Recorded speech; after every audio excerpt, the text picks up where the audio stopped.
Christmas and holiday specials are something that historically people have looked forward to year-round. With the slowly fading popularity of broadcast and cable television, many viewers might not have experienced the idea of knowing that your favorite show would probably put a holiday twist on things the closer we collectively came to December. Christmas has long been a constant in entertainment. As safely as you can bet there will be presents under the tree, so can you assume that classics like Rudolph the Red-Nosed Reindeer, Frosty the Snowman, It's a Wonderful Life, and more would be scheduled for showings on TV. The DCAU took this sentiment to heart and made an entire slew of holiday-themed episodes across shows like Batman the Animated Series and even Justice League, and Christmas with the Joker was the first to ever air. Christmas with the Joker was the 38th episode to air on television, but was actually the second episode created in production order by Deanie, Tim & Co.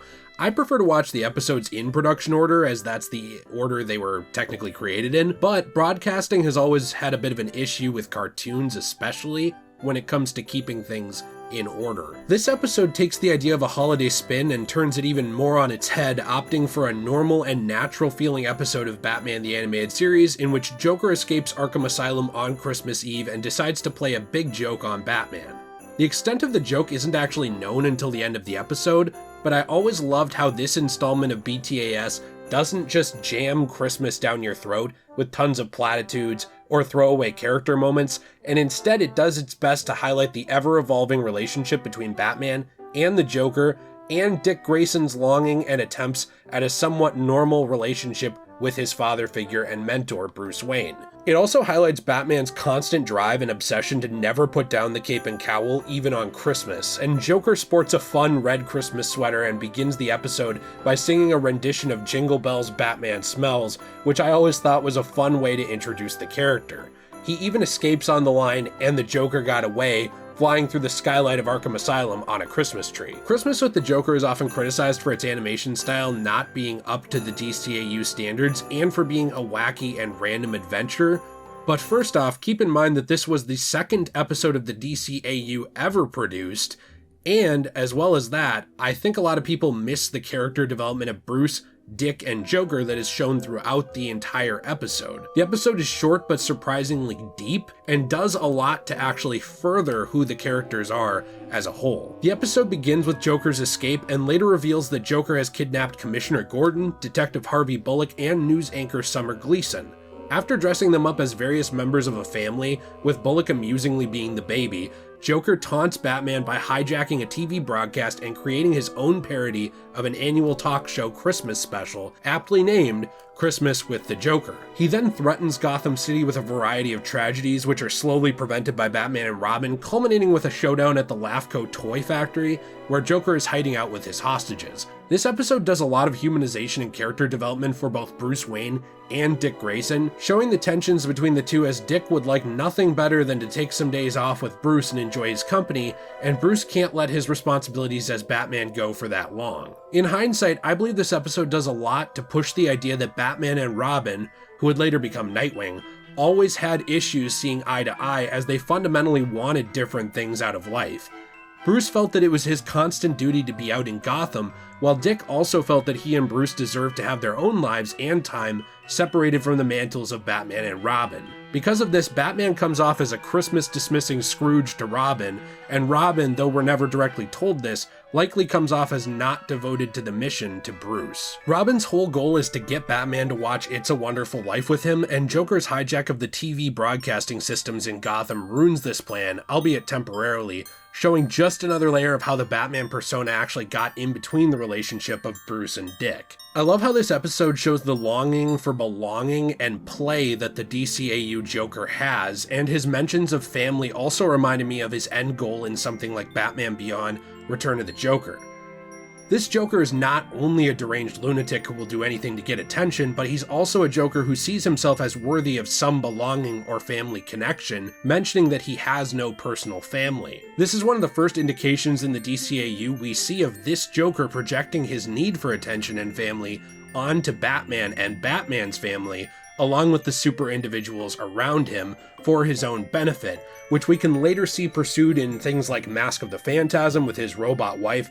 Keep in mind the guy is a real weirdo.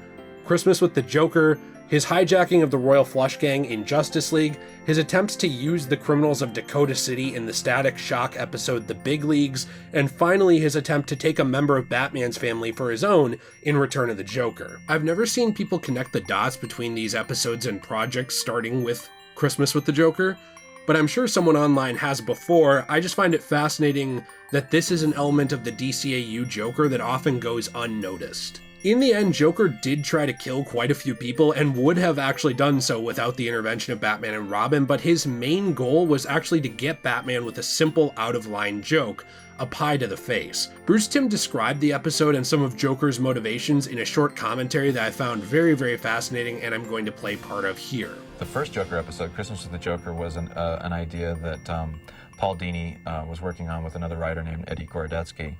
And Paul just thought it was a kind of a fun way to go with the Joker, which again hadn't really been explored too much in animation or in the movies. Paul has always felt that one of the things that motivates the Joker is unfair jokes, jokes that are completely out of line. And so he thought, well, what better way to do that than, on Christmas Eve to do a parody of, old-fashioned Christmas TV specials, variety shows. There was a lot of discussion internally and as well with the Broadcast Standards and Practice Department at Fox with how far we could actually go with that story. And, some of the darker elements of the story got kind of toned down, but it still holds up pretty well. Still, the intent is there. I don't think we actually found the true voice of the Joker until, probably, I don't know exactly which episode, but about halfway through the series, again, with the introduction of the Harley Quinn character and some of the other ways we went with the Joker. These early Joker episodes are a little bit, we still hadn't quite figured his character out yet. I liked that Timm mentioned that this was such an early episode that they hadn't quite pinned down fully what they wanted out of the Joker character at the time of its release and creation, but the episode was also meant to be even darker than it was, with broadcasting rules in the real world limiting what could be done in this episode of the show. I think ultimately it might work the best the way it is, as it's an episode that is already fairly dark and deep if you're willing to read between the lines and analyze it, and it works for all ages of Batman fans. The episode does eventually get a happy ending, with Bruce and Dick sitting down to watch their movie, Joker being put away in Arkham Asylum, and of course Alfred in the background, Alfreding. But I do really overall love this episode of Batman the Animated Series. It does a lot to expand on the characters of Joker, Batman, and Robin, but it also feels like a self-contained celebration of Christmas without sacrificing the tone or pacing of the overall show. It doesn't feel like a sore thumb that sticks out and derails the series just for the sake of Christmas, but an exploration of several characters within the universe that would later go on to be expanded more if someone was paying attention to that character development here instead of just skipping over the episode willy-nilly. Now, I'm interested to hear what you think about Christmas with the Joker. I absolutely love this episode of Batman the Animated Series. There are so many good ones too, and so many other good episodes in the DCAU and movies that I want to take a look at over time. It takes me a while to make these videos, and I also try and not rush them or push them out too quickly, as pretty much all of them get copyright struck by YouTube despite being transformative. But I do plan to make more in the future, and I hope you enjoyed this one. Please let me know what you think in the comments down below. If you enjoyed this video, please be sure to leave a like and subscribe. It helps my channel out a lot, and I appreciate it, and I hope to see you back in the future. Another thing I plan to be watching, reviewing, and analyzing is the James Bond movies, so I hope you'll check that out as well. That's an audience I'm trying to expand and grow too.